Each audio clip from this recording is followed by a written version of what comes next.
the camera. Sales guys. Although I am addressing you directly. Look like here. I think looking at the camera looks slightly better. Okay, I'll look at the camera. Because I'm doing it as though I'm talking to you. Okay, cool.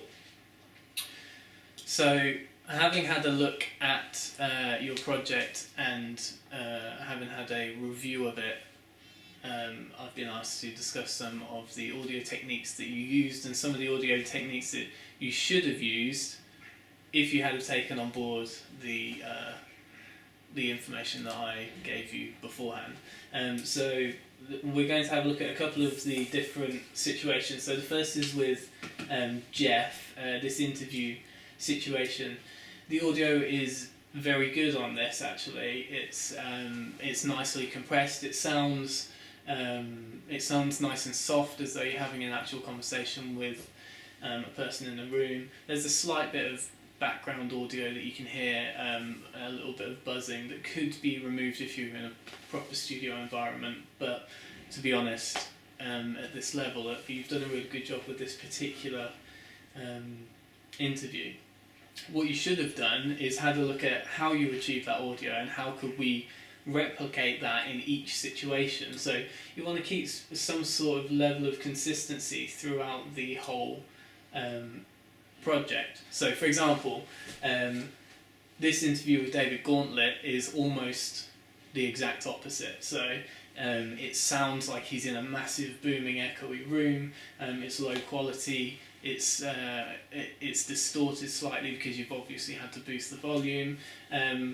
I'd assume that you had some kind of issue with the recording and you ended up using the camera audio for this.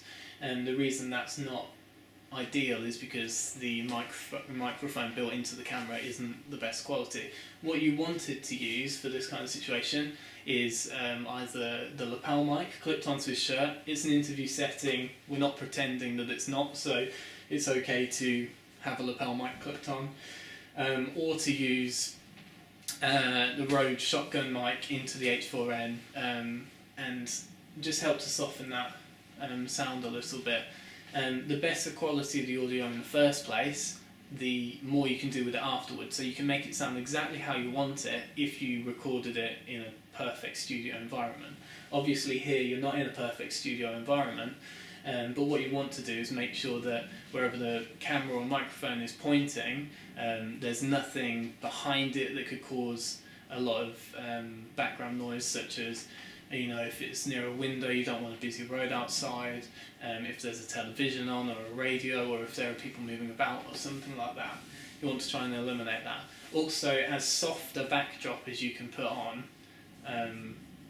the better. That sentence doesn't make much sense, but if, for example, you had a carpeted wall, I know that's an unusual circumstance, that'll give you such a soft sound, it would stop all of the sound bouncing back into the microphone and giving you this kind of echoey sound. It will make it a lot more dead, and it will give you a lot more capability to edit afterwards. So the next section we'll look at is with Judith. Here we go. So this was outdoors. Obviously you've got a bit of a limited atmosphere for this. It's going to be loud. You're in the middle of London and there's a lot going on. Again, if you had a lapel mic, that would help cut out some of that background audio. But even the shotgun mic, because it's so directional, that's why it's called a shotgun, because it's, well, it looks like a shotgun if you have a grip on it, but it's so directional, it points in the perfect direction for what you're aiming for. That will help give a better quality of audio into the H4n, bring it into the studio, and then have another look at editing that. Let's have a look at the audio with Toby. So the audio with Toby isn't too bad. You can still tell that it's a little bit boomy. It might not be perfect as you wanted it, but it's quite good quality. It's quite comparable with the audio with Jeff. And the only difficulty with this one, listening back to it, is that it sounds like it might have been stretched a little bit too far in terms of gain, so it sounds a little bit almost raspy, as though it's distorting at the high end when there are higher pitched sounds, or when Toby speaks more loudly or something like that. And then lastly, looking at this interview with Paul, there are a whole load of things I could say about this one. It's not a great setting. You can see there are TVs in the background, probably causing background noise. You're in a kitchen or a diner or something like that, and you can hear what's going on in the background, which isn't necessarily an issue if you can isolate that, but in this instance you can't, because you've used the camera again for the audio. So for this situation, again, a shotgun mic would have been useful, or a lapel mic, just to get that nice crisp sound. Just gives you all of those additional editing capabilities afterwards.